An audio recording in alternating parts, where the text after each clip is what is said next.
Hello বন্ধুরা, আজ একটা ব্লাউজের কাজ নিয়ে আপনাদের সামনে চলে এলাম। ব্লাউজটা যেহেতু লাল কালারের ছিল, সেই জন্য সাদা ফেব্রিক দিয়ে কাজটা করলাম।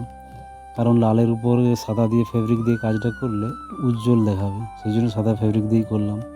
কিছু কলকা কাজ করলাম, কলকার সঙ্গে কিছু আলপনা মিক্স করে একটা ডিজাইন বানালাম। ব্লাউজের পেছন দিকটা এবং হাতের সাইডগুলো কিছু কলকা এবং আলপনা মিক্স করে একটু বানিয়ে দিলাম। এবার কেমন হয়েছে আপনারা একটু জানাবেন। যেহেতু পুজো আসছে, সেই জন্য পুজোর কাজ ছিল কিছু, তাই সেগুলো আগে থেকেই কাজ কিছু শেষ করার চেষ্টা করতেছি। আর কেমন হয়েছে একটু আপনারা প্লিজ কমেন্ট করে জানাবেন। আর যদি ভালো লাগে একটু শেয়ার করবেন, প্লিজ একটা লাইক করে দেবেন। ভালো থাকুন সবাই, বাই।